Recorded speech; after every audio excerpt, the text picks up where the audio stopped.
Today, we talk buys, sells, and holds from the NFC, AFC South. We get your responses, who you're buying, selling, holding, give you our responses for every single team in both of those divisions, as well as trades involving these players in real leagues. Stick around for all that and more.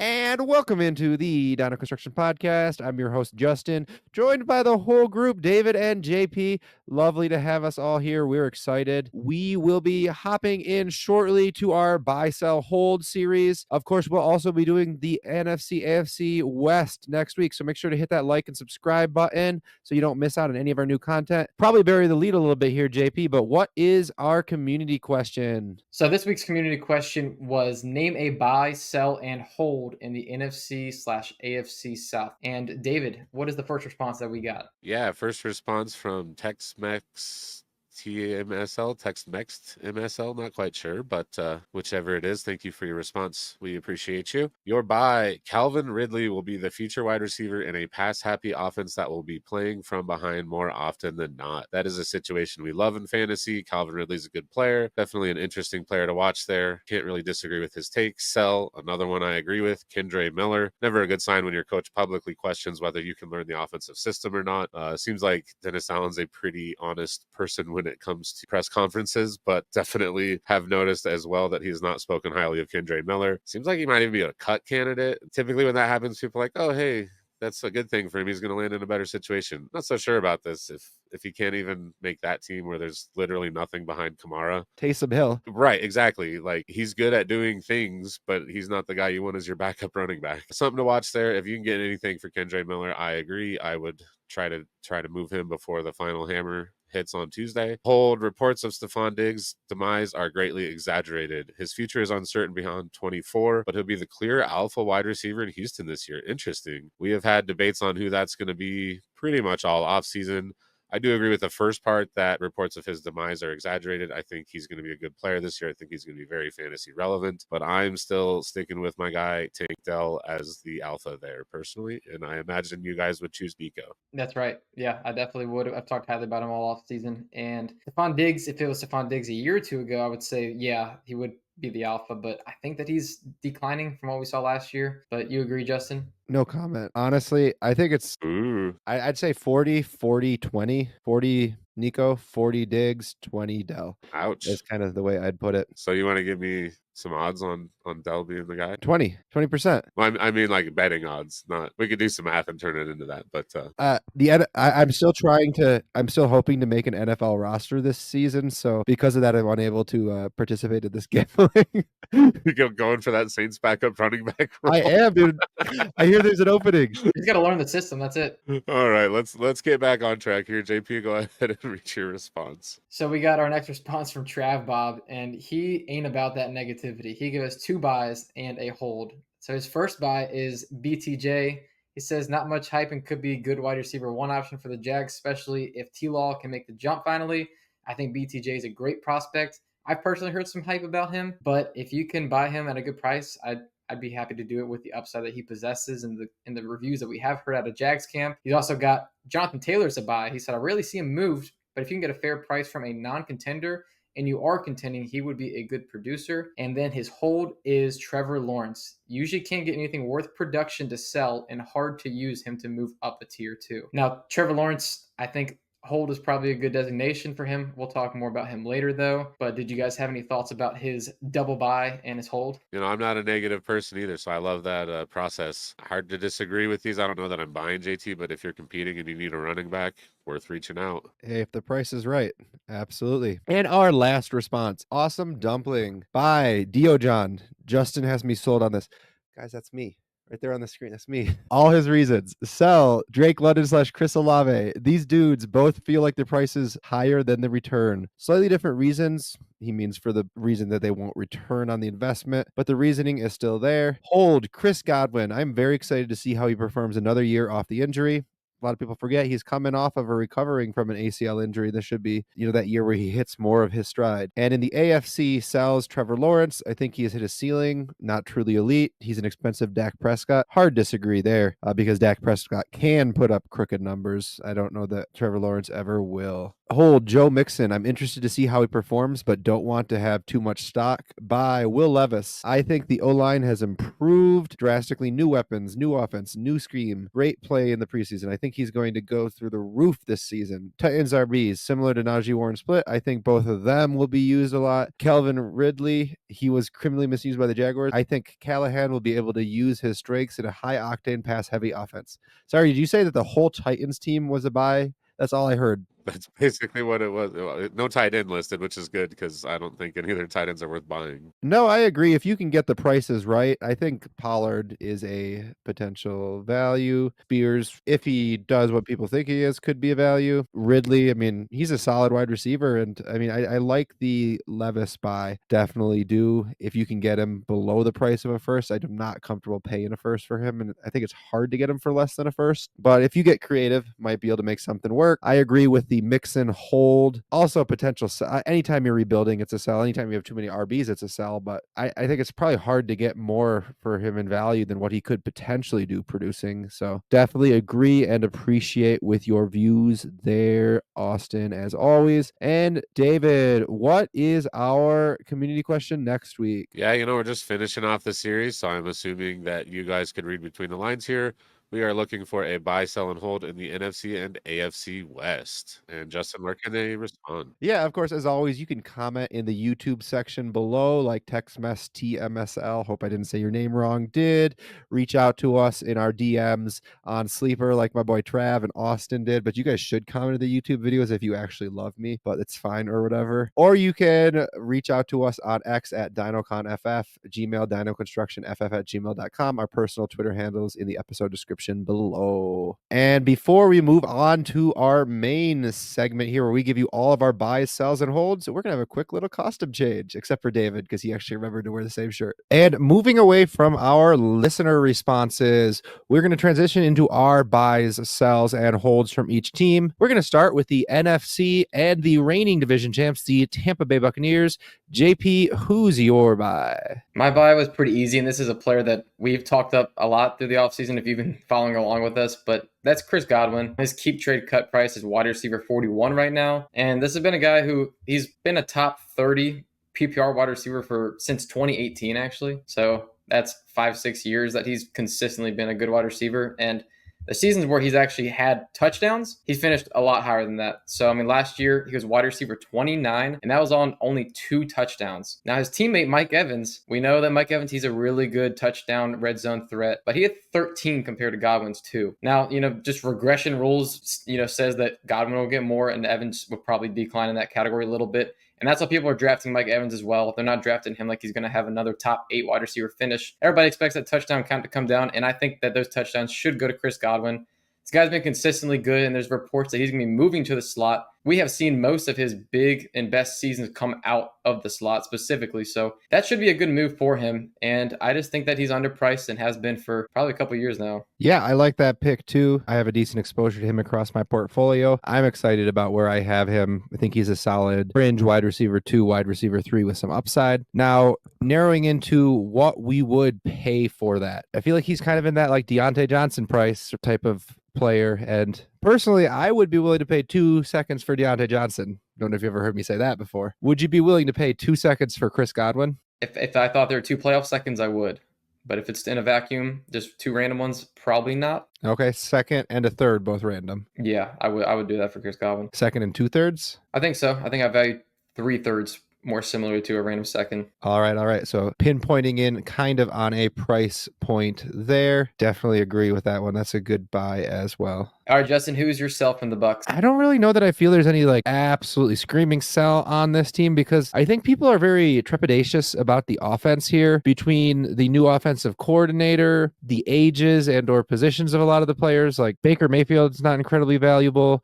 Mike Evans isn't that highly valued. So I'm going to go with Rachaad White, kind of based off of where he's sitting on keep trade cut. I actually watched the BGGE network do an episode on players that you can't get a 25 first or a future first for, and Rachaad White was like the poster child of it. And I don't think he's a weird player to value. There's those players who aren't really quite worth a first, but you want a first for. He's kind of one of those. So he's an interesting sell. Right on Keep Trade Cut, he's ranked 84th overall, 3 spots behind a 26 mid first, 2 spots behind Jaden Reed, a single spot behind Hawkinson, right ahead of Bryce Young, Cooper Kupp, Devontae Adams. I don't know if I prefer the older wide receivers to him. I think it just depends on team need. But if I could get into the range of like a Bryce Young, Will Levis, TJ Hawkinson, absolutely, Jaden Reed, I'm very excited to try to make that type of a pivot. And then just at the running back position, he's clustered right with Josh Jacobs, Trey Benson. I don't know if he's someone that I want to positionally pivot, but if I could liquidate him for some draft picks potentially, I'm sure you'll ask me which one's next. Don't want to bury the lead on that. Or if I could go cross positionally to some of those players that I mentioned, I'm very interested in doing so. Yeah, so let's go ahead and try to figure out what those picks are. Obviously, you're smashing a first. I've heard you say that several times. Please give me a first. Yeah, if you can. What about an early mid second and a handcuff like Jordan Mason-ish? If I know for sure that is a early second, there's no way it's not top 3 second, and I have running back depth, I think I would take the flexibility of that second rounder instead. Yeah, with a handcuff I like. What about that second and a third? You feel better about that, I assume? Absolutely, yeah. I always prefer that. I mean, I would be trying to add something to get to that first, as we always say. Like, if I can add, I'd be very happy to add like my playoff second to him to try to get to a first, something along those veins. But I just don't think it's very possible to get to a first until the point scoring season start. Also, I'm not opposed to holding him until the point scoring season and trying to sell him afterwards. You do run the risk of course, injury, or what if his role isn't what we think it's going to be? The offense regresses. But I do think he will be a solid producer for just this year. It's just like a decent amount of value parked that I don't know that I trust it holding. So I'd rather try to keep it safer by converting it. And moving along from our sell, our buy, guess we got to have a hold from this team too, David. Who's that going to be? Yeah, I guess we do. I was going to pick Godwin, but I didn't really want to double dip. Kind of think he makes more sense as a buy anyways. I'm going to go with Baker. He just got an extension. Technically, they could cut him after this year, but they only save like a couple million. There's like 30 million in dead cap. So he's probably the starter at least the next 2 years. Basically the same offense around him. They did lose Dave Canales as the OC, and their new OC is somewhat unknown. He came from Kentucky last year, but the year before that, he was the Rams offensive coordinator, and they do have a pretty good track record of moving on to a new home and still finding success there. So I think he should be all right. Now, look, if you can get a first for Baker, go ahead, obviously do that, but he's a pretty darn good, cheap QB2 for a competitive team, so I'm not looking to just get off of him. I think that's kind of the definition of a hold, right? I'm sold on your hold. Oh, yeah, I definitely agree. I mean, he's locked in for a couple of years, and he's a guy who's not afraid to push the ball down the field. I wish I remember the stat, but he was leading the league. I think it was like 15 plus pass attempts down the field. So we know that he's a gunslinger and he pushes the ball downfield. So that's very, very valuable for fantasy. And if he's locked in, he's the starter, then yeah, I would love to have him as a QB3. And if he's my QB2, I might be able to get by if I'm strong in other spots. All right, now let's move on to the second place Saints here. And David, who is your buy from this team? Yeah, I mean, I guess if I have to, I'm going to pick Kamara. He's relatively cheap compared to the production I expect from him. He's RB27 on Keep Trade Cut. His worst career finish is RB16 in PPR. It's been an RB1 every season other than that. So, the production should be there, especially when you consider they have Taysom Hill taking snaps as the lone back. Dennis Allen has had some honest but not so positive comments about Kendre Miller. Jamal Williams is meh. So there's really not much behind Kamara. We still, the only real target hog there is still Olave. Derek Carr still sucks. It just kind of all lines up for Kamara to have another pretty productive season, in my opinion. So at RB27 prices, I guess I could buy him. I didn't even make the show sheet, but you made the show sheet. Why did you stick yourself with having to buy someone from the Saints, David? You really screwed the pooch on that one. I mean, come on. Tried to be random with it, so I just got unlucky, I guess. I appreciate not having to pick someone to buy from this team. But I guess we do have to buy someone, and how much are we paying for him is something we want to definitely pin down. Random second, are you willing to pay that for him if you're competing? Probably. If I feel like it could be early, then I don't think I would pay that. But if it's probably random, yeah, I guess. If there's a small chance it's non-playoff, then I'd still do it. But if it's trending towards a non-playoff second, I think I got to hold. Likely playoff second and a third? Yeah, I think that's still on the same line roughly. If I've got the need, then yeah, I think I could do that. All right. And 2 super teams seconds. I don't think I can do 2 seconds here. I think I could do more with the seconds than I could for Kamara. Absolutely agree. Just trying to I thought if I said super teams, maybe I could trick you. Also, how do you get 2 super teams in the same league?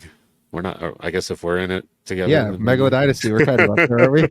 It's true. JP Champions. is trying to compete, but it's just cute. I'm coming. Don't you all worry. Sit all. Just get comfortable. I am comfortable. Yeah, yeah, me too. At least for this year. After this year, I'm gonna have to make some moves for sure.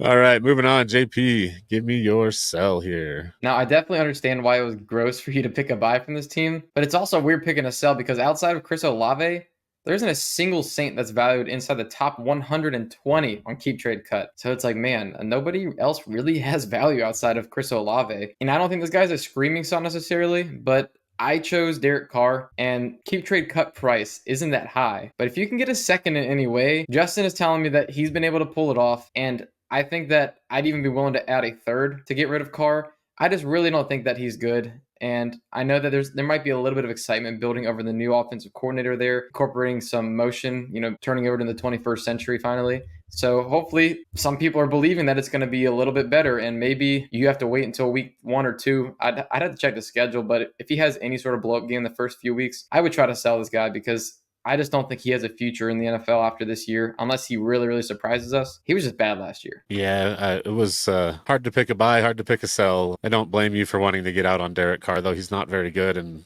he might not have a job after this season. That being said, he was pretty cheap there on Keep Trade Cut. I'm not sure you're going to get that second. You might be able to add a third to him to get the second, like you said. Let's assume there's no seconds on the table. You going to take 2 random thirds? I think I would definitely consider it because I think that there's a good chance that Spencer Rattler might be running this team the second half of the year, honestly, because I think he was a decent prospect. I just don't believe in Carr. But I saw Justin shaking his head. Are you not taking 2/3 for Carr at this point? No, I don't think I would take 2/3 for him. I think it depends. If I have 5, 6 quarterbacks, absolutely liquidate it if there's a 0% chance. But I think if he's my QB3, for example, I would rather hold on to him than take 2/3, probably, unless I had a fourth, option that I think I have there.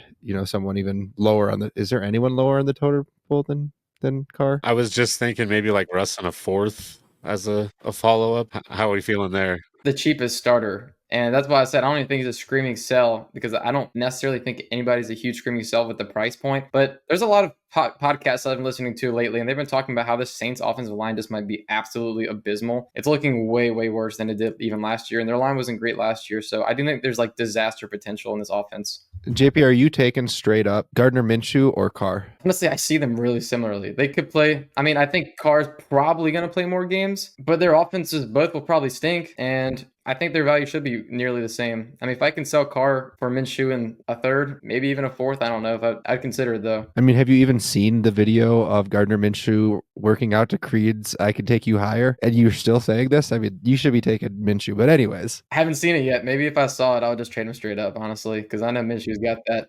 He's got that weird ability to make you fall in love with him. All right, Justin, moving on to your hold. Who do you got here for the Saints? For me, it's pretty simple. I'm holding the player you mentioned is the only one ranked inside the top 120 on Keep Trade Cut, and that's Chris Olave. Whether somehow Spencer Rattler takes over and is actually decent, or they figure out quarterback in the draft, I do think that his situation is going to improve eventually. I don't think it's going to be this year, but I do like the talent. He's young enough. I don't want to move off of him because I think that when his situation does change, immediately the price will change too, kind of like what we saw with Drake London this year, that immediate price change. Like you have to kind of just, if you believe in the talent with some of these guys and they're still young enough, you have to just kind of stick through it. It is also possible you get a DJ Moore situation where they're just like year 5, year 6, and they never really ascend in total value. So that's also a possibility, I do admit, but I do believe in him enough based on what I've seen and what I hear from people who know football better than me that I think I'm just going to hold instead of trying to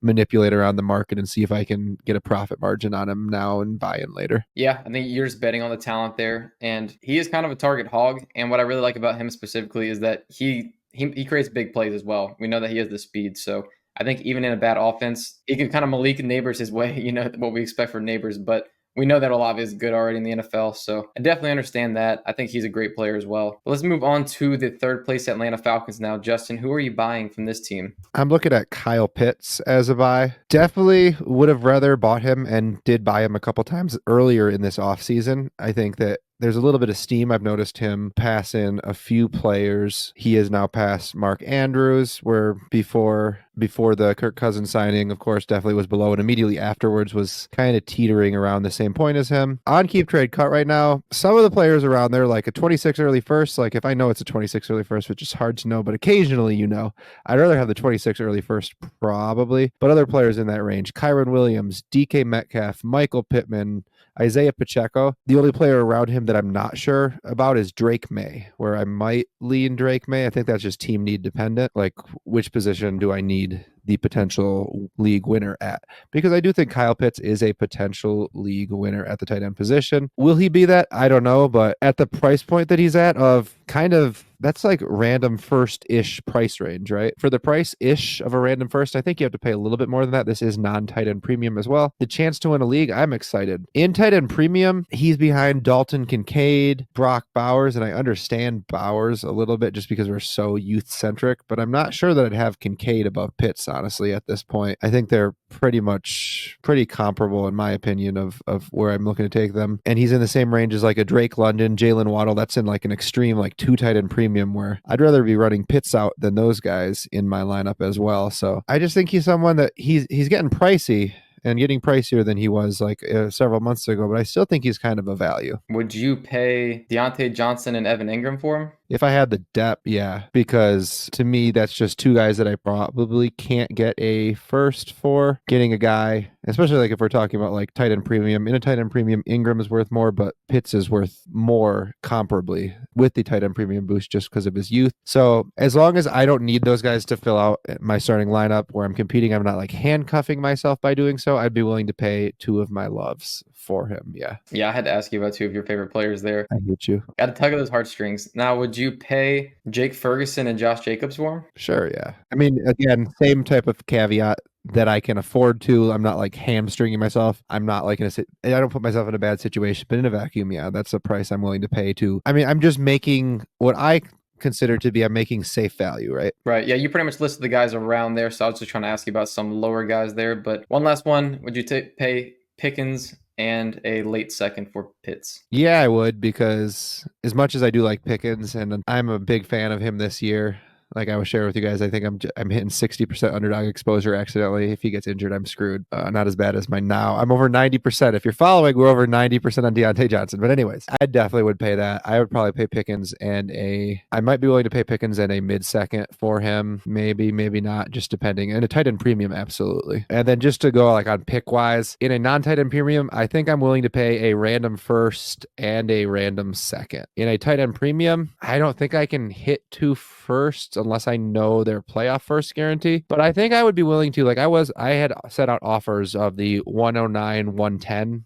in this year's rookie draft for Pitts in a 2 tight end premium. That was declined. Like 2 late firsts this year was declined. I was willing to pay that. It's harder to know about future firsts if they're late, but I do think like maybe it's like, will Kyle Pitts fool us again? It's possible Kyle Pitts will fool us again, but I'm a little bit in. I don't know. Maybe I shouldn't be. And moving on to David, who is your sell on this Falcons team? Yeah, this was one of the easier selections for me.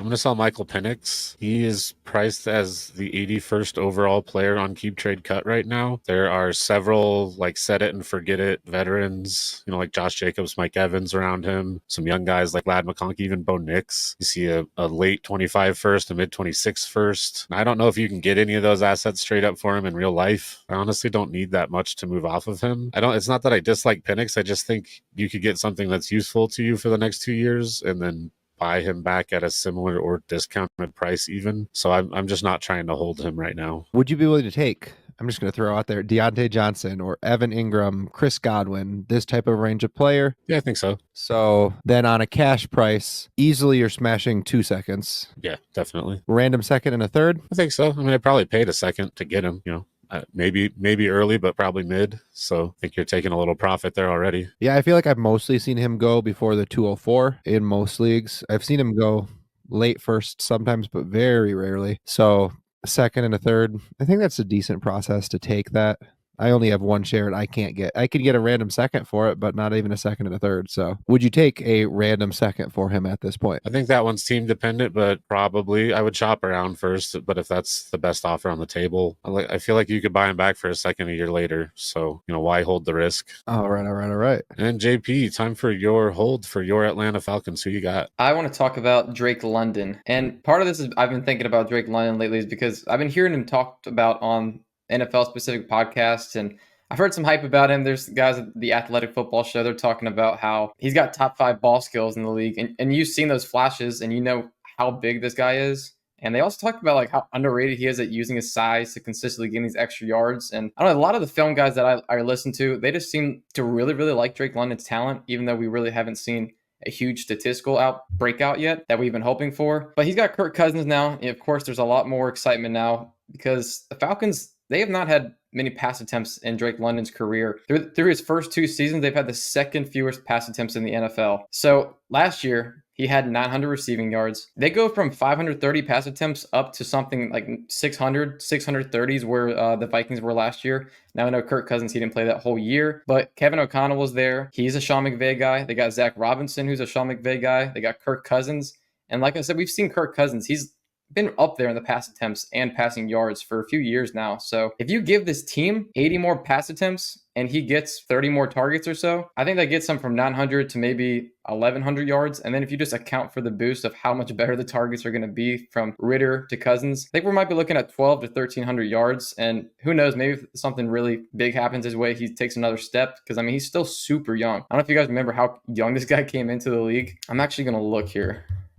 I think he was 20 when he came in. Yeah, at draft time, he was 20 when he was drafted. He just turned 23. So, yeah, this guy, we could still see him get better because, like I said, he's so young. And I think that it's not outside the realm of possibility this guy is like a 1,100 yard receiver with 10 plus touchdowns. And I know that his price point is kind of high. And David, you talked about him as a guy that you might sell. And I completely understand the logic behind that because his price tag is kind of high for not seeing the production yet. But the guys that are below him, it's like Olave, who the offense, we've seen more from Olave in the NFL, but the offense seems like it's going to be really bad. Then Odunze's behind him. I'm totally fine having London over Odunze, considering, contending versus rebuilding roster. I just think that outside of the top 10, 11 dynasty wide receivers, I know he's right at the top of that, right after that end of the list. I think that he's got a lot of upside and a lot more than a lot of the guys that are below him. Yeah, tough to disagree with you there. I kind of wish I would have held him a little longer this offseason on some of my teams.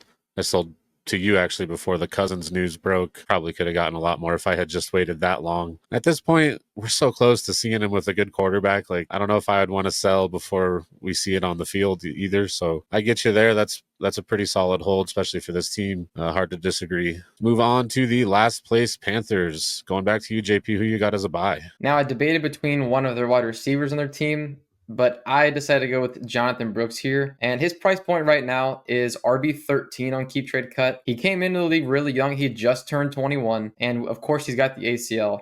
And I think that his bumped down his price just a little bit with the fact that he's probably going to miss the first couple of weeks. But at RB13, for a guy who's 21 years old, I just think that he can do it all. I think he's explosive. He can catch the ball out of the backfield. I think this could be the workhorse. And Dave Canales, he wants to run the ball. We've all heard the quote by this point. And they signed beef at the guard position. They want to make sure that the run game could get going. And honestly, if he doesn't have a big breakout in the final stretch of the season, I think because of the ACL, I don't think that his value would really change all that much if he does disappoint, like I said, down the stretch, because people are going to say, okay, second year off the ACL, there's always that narrative. There's always that narrative, especially for young guys that are, I remember it was even for Jameson Williams, who got onto the field and he absolutely did nothing at all, but there was still some hype around him because he had the injury coming out of college. So I just think that there's a pretty good insulated value. And I think that he could jump up to being RB7, 8 by the end of the year. And the guys that are going after him at the running back position, you got guys like Josh Jacobs. Oh my gosh. I would way rather have Jonathan Brooks than Josh Jacobs because I think Jacobs is going to be in a timeshare. We have Rachaad White, who we just talked about as a potential sell. There's efficiency concerns. We saw him with David Canales. He got fed, but he was so inefficient. But I just think when you look at the running backs around him and these factors, I'm pretty interested in paying up for Jonathan Brooks if the price isn't too terribly high. Can't blame me for that.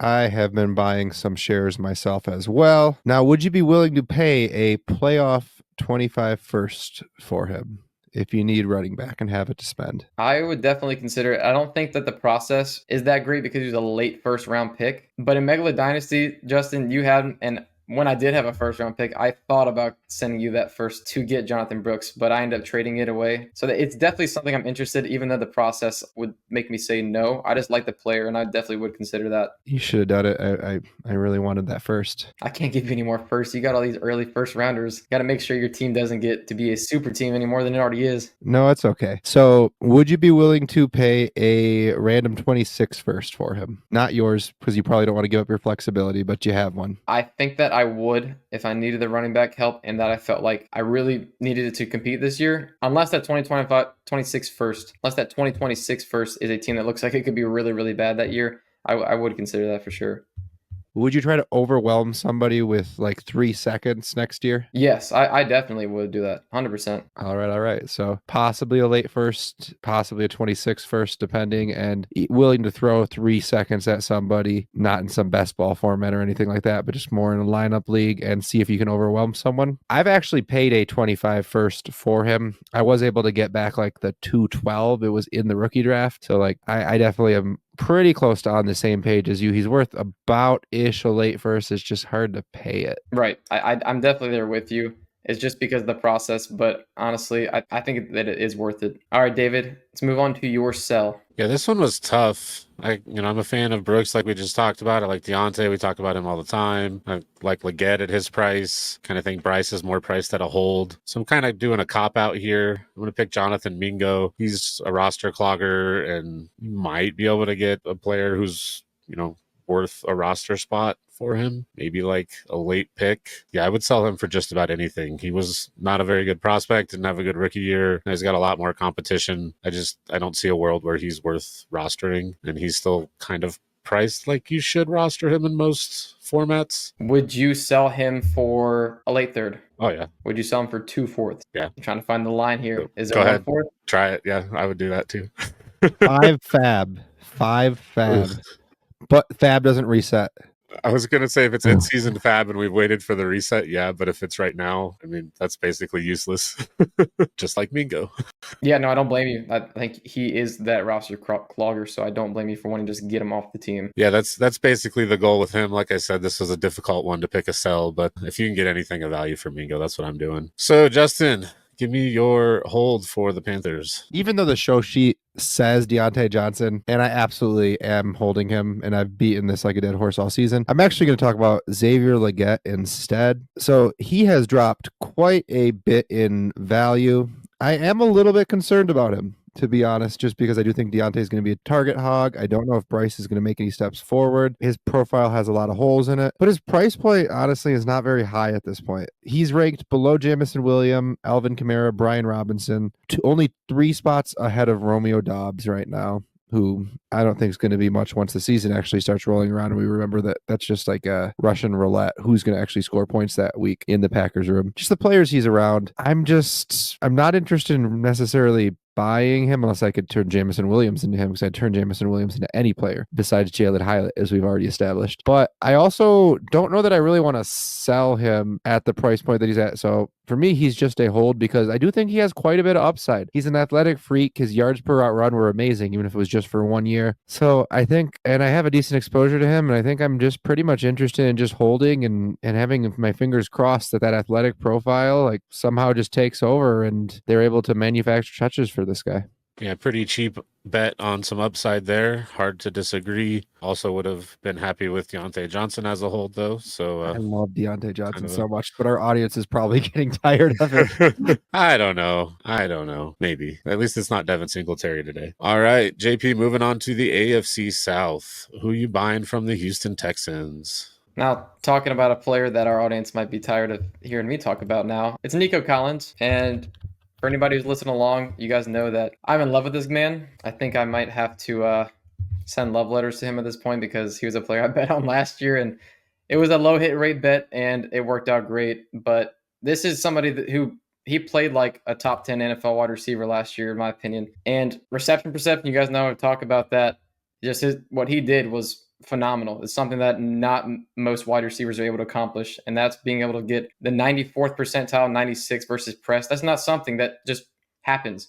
It's only for guys that are in that elite category. And also, as a yak threat, he was one of the best in the league too. It's insane. We haven't seen that from him his first couple of seasons, but last year he was phenomenal. We know that CJ Stroud is a great quarterback. He's attached to him. He was already a top 12 fantasy wide receiver last year. And now with the preseason data that we have, we've seen that he has been the guy consistently on the field for 2 wide receiver sets. We've been looking like, okay, Stephon Diggs, Tank Dell on the outside. But Nico Collins, he's been the guy that's consistently been out there. And I think that he's going to be the X wide receiver basically all season long. And I think that if he's playing the most snaps out of the Texans, and we know that he's got big playability, that I think he's going to lead this team in fantasy points. I know that you love Tank Dell, David, and I'm actually starting to rise on him as well. But I just think that Nico's ceiling is just nowhere near the other guys on the team this year. I like Tank Dell, and I'll talk about him in a little bit. I think his ceiling is similar. Let's try and hone in on that Nico price. I kind of doubt you could get him for a first, maybe if it's an early first. I think you're going to have to add to it, though. So let's say you're a fringe competitor team. You need a wide receiver. Are you going to give your first and your second? Yeah, I would. How much more are you going to add to that? Would you do 2 seconds? Yes, I don't think that I would do 2 first, because I think 2 first, I'm getting a little closer to the AJ Brown kind of category. But I think 2 seconds, I think that I would be willing to do that for sure. So I think we kind of found the line there, first and 2 seconds, but not 2 firsts. Yeah. And Justin, do you think I would be able to get that if I offered somebody first and 2 seconds for Nico? I don't know if you could buy him for that. It just depends, but I'd personally be willing to pay that if I had it available. I think that there's definitely a lot of Nico owners who love him. I think there is also quite a bit of like fear and trepidation. I think if you do believe in him, your buy window is probably until the season starts and there's snaps and he's producing. Because if he is producing and he is like putting up metrics like he was at the end of last year, you might be 2 firsts to get him, you know? So if you really believe, I think kind of now is your buy window. Yeah, I agree. Now, who do you have as the sell? For me, I'm selling CJ Stroud, not reinventing the wheel here. He's no longer QB1 on Keep Trade Cut, but at QB3, I think CJ Stroud is the same thing as Joe Burrow and Justin Herbert, more or less, just like a fantastic NFL quarterback who's going to be pretty touchdown dependent for fantasy. Doesn't have a huge rushing upside, is not going to break the game like that. And the fact that he's ahead of multiple guys in Lamar Jackson, Jalen Hurts that can break the game like that, and that he's also miles ahead of Burrow and Herbert and like on Keep Trade Cut. For that reason, I'm just seeing what I can do. Nothing new. People have been telling you about this all offseason, not just us. He should not be valued so ridiculously highly. So seeing if I can capitalize on that. But if I can't, I'm happy to hold because I do think he is a phenomenal quarterback, just more in that Joe Burrow type of mold. I've got a few shares of Stroud and I've tried selling. Nobody's willing to pay that kind of price. But would you go down to the wide receiver tier, any of the tier 1 wide receivers? Would you sell for one of those? I would need, I feel like on principle, just a little bit of plus, and I would need my QB. It would have to be like one of those teams where last year I bought Jordan Love in the offseason and already had 2 elite quarterbacks, or where I have bought like, I would need 2 elite quarterbacks to sell him basically. So if I had 2 other elite quarterbacks, which sometimes I'm lucky enough to have 3 because I bought like a Kyler while he was injured, or bought Jordan Love or something along those lines, or I drafted CJ Stroud last year, perhaps as well. But if I don't have 3 elite quarterbacks, no, I'm not really interested in pivoting to a wide receiver. Let's say Jordan Love is your other quarterback.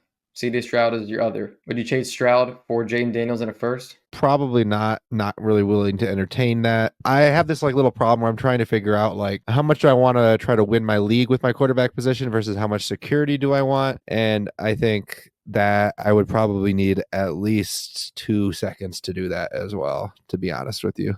Yeah, it's tough because he is an established guy. But would you do Burrow straight up if somebody was only going to give you a third on top? I would need at least a second and a third, I think, probably to do it, just because of the age difference and the fact that Burrow has a little bit of an injury concern to him. And so I think probably at least a second, maybe a second to third is what I'd need, not just a third alone. And at that point, I'm just trading to be bored. Yeah, because that's somebody that I have shot out. I asked Burrow in a second for Stroud. I couldn't get it done. I think he's a great sell in principle. People have been beating this one as a dead horse, but it's hard to sell him for sure. I think you have to probably more so try to tear down to like a Herbert or a Murray. And I think that's probably when you can start to get like potentially a first on top, because I would happily take a first to tear down to either of those 2 guys. And I think that could potentially be possible. And David, who is your hold? I'll give you one guess.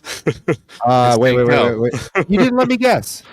Well, you have the answer. So, look, he is up to wide receiver 19 on Keep Trade Cut, so he's not as much of a buy anymore. I'd still would look to buy him if I could, but I'm just.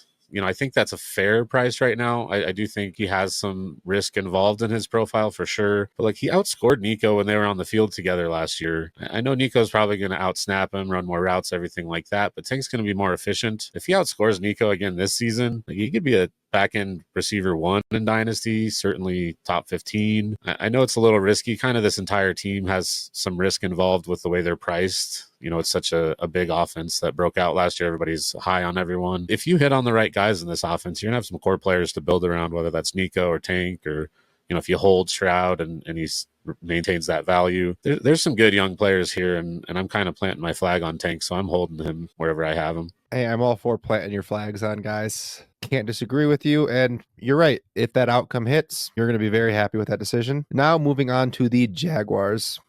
Who you buying, David? Yeah, I'm going to go ahead and buy the Cam Pipe on Brian Thomas Jr. Everything I've heard, he's had a great camp. I think he's got a real shot to be the wide receiver in that one offense as early as this year. He's not exactly cheap, especially on Keep Trade Cut. If you look at DLF August ADP, though, he's all the way down at wide receiver 38. He's behind Keon Coleman, which is crazy to me. Like, if you're using that price, he's a screaming buy. If we're continuing to use Keep Trade Cut, which we have most of the series, I still think he's a pretty strong buy. Hey, can't blame you for that at all. I think the prices might be a little higher in real leagues. Are you willing to pay a 25 likely playoff first for him if you need wide receiver? A random 25 first. That's when we start to find the line, I think. If I have a first to spend, I would. If it's my only first, I think I got to hold it for now. All right. And then you're definitely willing to try to overwhelm someone with 3 seconds? Oh, yeah, you take all my seconds.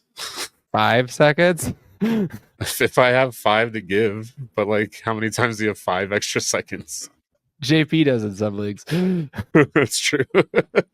So JP, now for your sell, who you got? Now, I kind of struggle to find a sell on this team, so I don't think this guy is a screaming sell, but I think he's just kind of in that roster clogger territory, and that's Gabe Davis. It's just really hard for me to see a scenario, and I think part of this is I am buying into the Brian Thomas hype, just like you, David. I think he's going to be a pretty decent player, and he's got a pretty high ceiling as well, but Gabe Davis, it's really hard to see a scenario where on a competing roster, I'm going to feel comfortable putting him into my lineup. He was just so boom bust on one of the best offenses in the league last year. We've seen him for just long enough now that we know that he's really just a downfield guy who is super inconsistent. So I'm never going to feel comfortable plugging this guy into my lineup. So he's kind of in that territory of just like get him off my roster if I can get any value at all. So you taking any third? Yeah, I would take a third. About 2/4? In best ball, no, but in managed leagues, I think I would. 1/4? I wouldn't do that quite. Fair enough. 5 fab after it resets? No, not quite there. I'm not willing to just ditch him and put him on the waivers yet, but yeah, I just want to get any value I can get out of him, basically. All right, Justin, who is your hold on the Jags? I'm going to hold your guy, one of your favorite quarterbacks, Trevor Lawrence. I just think that, honestly, at this point, at QB 13, this guy who was literally last offseason going in round 1 of startups, obviously, like, we expected a step forward. It didn't happen. Calvin Ridley was supposed to do it. Is Brian Thomas Jr. going to do it? I don't know. With where he's priced, players adjacent to him, like a Roma Dunze, Chris Olave, Achan, Jonathan Taylor, Nico Collins on Keep Trade Cut right nearby. Personally, rather have that value at quarterback if I need quarterback with those types of players there. So like if I can't get up higher on the QB range, I think that he's a great guy to be holding compared to the players around there. But I'm not really necessarily looking to buy a lot of him either, just because it's risky. What if he just is just a guy? What if he's just honestly like Derek Carr-esque, a back end or a high end QB2-ish, QB 13 to 16 for like a few years, and then he kind of like falls off as more young guys come on in. There is some risk baked in there, but this guy was he was pretty much the quarterback prospect. People tanked for him, So it's just, I think you got to kind of hold him at this point and just hope that he turns it around, because possible quarterbacks, and we've seen this guy have some rushing upside. I just think it's too enticing for me to move on from him. I definitely understand what you're saying. I considered him as a sell, but I think his price has come down enough to where he is worth a hold. I think that he's better than Derek Carr, but yeah, it's tough to see the ceiling at this point, but I'm just going to bet on the talent, just hold at where his price is now. Let's move on to the Indianapolis Colts. David, give me your buy. Yeah, this one was tough. The studs are kind of priced either overpriced or in that area where like I might pay it, but I'd be a little uncomfortable. Even AD Mitchell and Josh Downs are kind of in that range. I'm gonna go with Trey Sermon. I think he's clearly the backup to JT, and he's kind of priced like he's almost free. Like, I doubt he's available on waivers right now in any leagues, but if he is, pick him up. You'd probably get him for pretty cheap if you're trying to trade for him. He's not exciting, but if JT gets hurt, he's going to have a spike in value, and you can take advantage of that. And for Sermon, are you willing to pay a 25 third? I don't think so. If you're holding Taylor as one of your bell cow backs, would you pay 25 third for that insurance ahead of time? I still don't think so, but I guess if I had some thirds to play with, maybe. 2/4 for him? Yeah, I think that, then we start talking about fourths don't really matter. So I think if JT does get hurt and you have Sermon, you can get a nice return. So I'd risk 2/4. Would you be trying to send players like a Sam Howell for Sermon, or like backup QBs that you actually like, or not really? I could see doing that on some rosters, but I'll probably hold the quarterback on more rosters. Just a screaming endorsement here. I love it. Like I said, this was a difficult one to pick a buy on. Both South divisions have been difficult for this exercise. Yeah, this is not a sexy show, these players, but not at all. There's gold in them hills. Yeah, it's also fun to challenge ourselves. All right, now Justin, who are you selling on this team? I'm selling the guy in front of him, Jonathan Taylor. So if I can pivot to the wide receivers in that range, a Drake London, Jalen Waddle, Chris Olave, all right within 3 spots of him on keep trade cut. Rome Odunze right in that neighborhood too. I'm probably pretty willing to consider doing that. I would much rather do that and then spend a second on a Devin Singletary type of player, Alvin Kamara, somebody like that I can just start at the running back position instead. Maybe I can even see if I can get that done in the same deal somehow. It says he's worth about what a 25 early first is.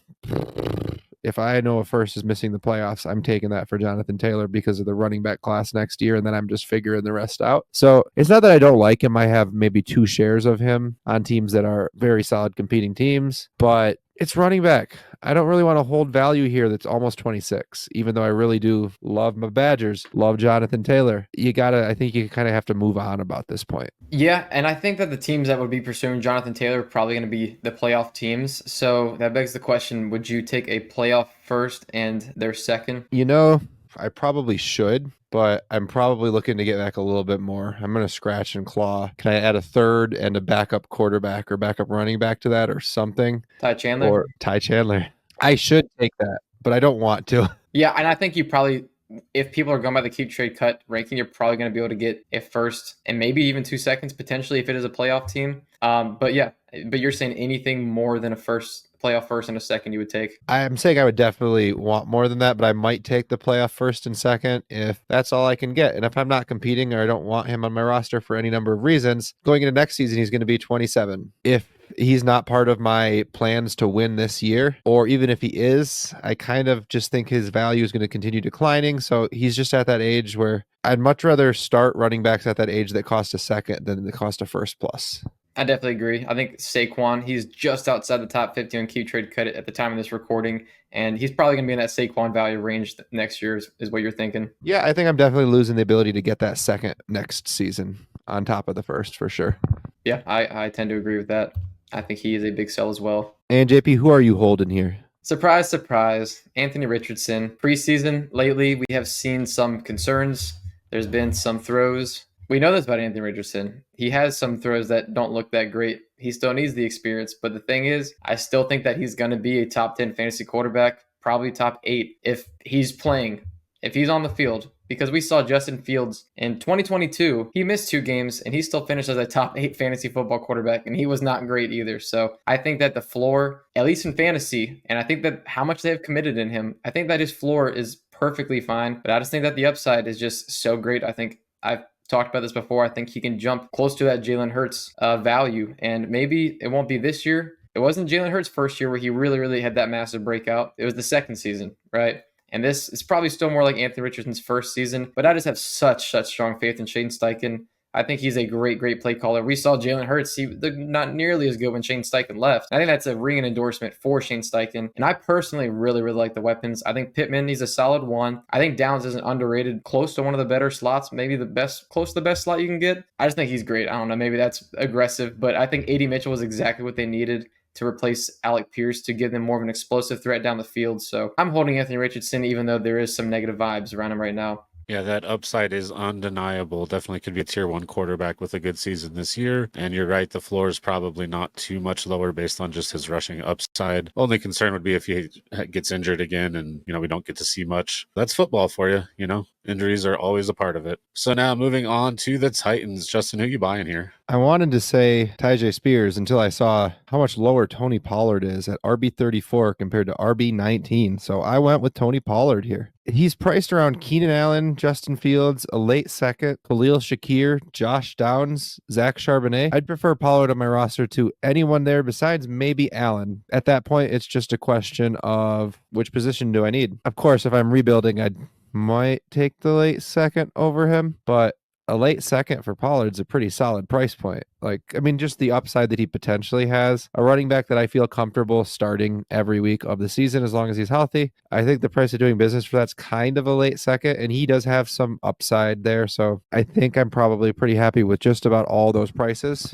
If I was betting, I think I would slightly lean towards Tyjae Spears having a better fantasy season. But the realistic thing is they did just pay Tony Pollard good money. And they paid him good money knowing they had Tyjae Spears. So I think he's a pretty solid bet at the price. So I'm not exactly sure what to ask you because you talked about my pick here. You paying that late second or? David, you should teach me how to read the show sheet. But yeah, I would pay that late 25 second for it if I need running back. We start talking about a random or mid in, or you out? I think if it's a random 25 second, I'm needing a third or a third-ish in value back. Probably. I think that's a fair price point for him there. I don't actually have any shares of him right now, but I'm actually going to go through and make a couple offers. I have 2 leagues where I could use another running back where I'm going to send out some offers and see what I can do to make it happen. JP, who's your sell? It's the player that you just talked about. It's Tyjae Spears.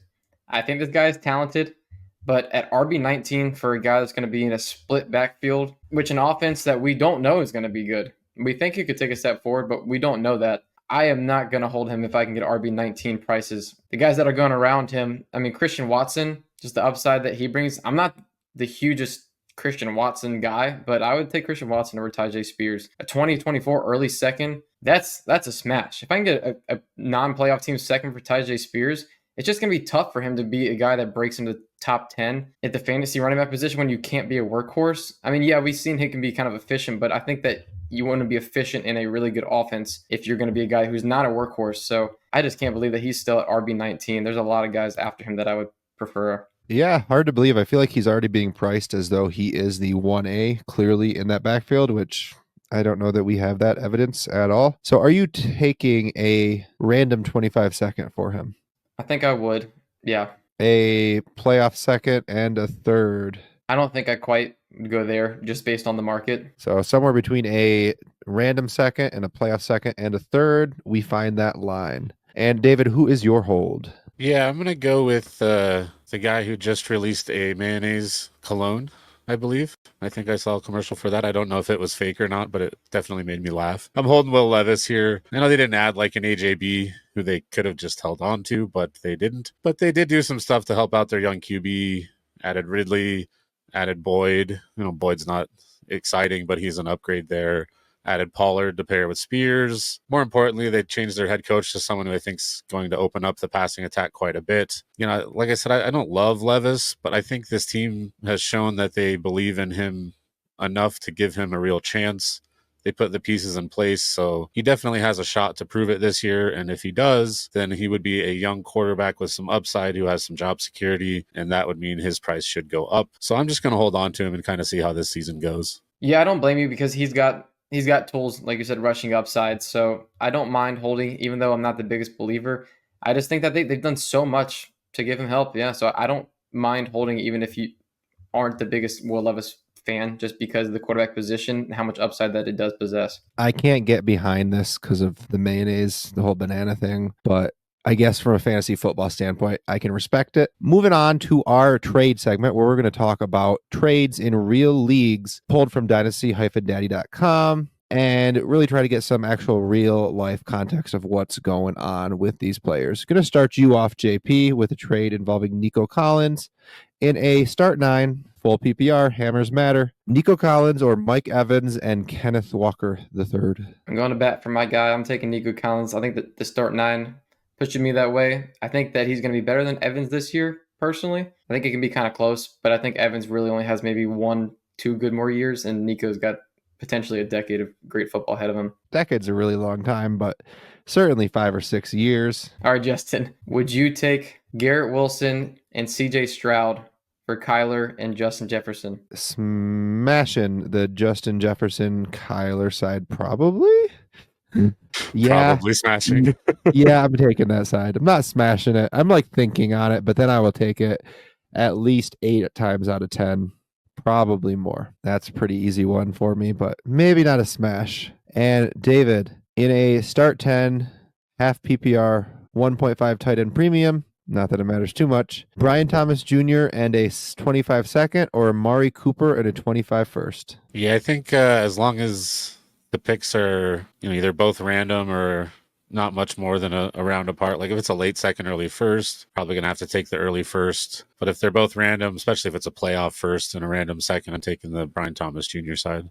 Yeah, can't say I blame you there. JP, start 9, full PPR again.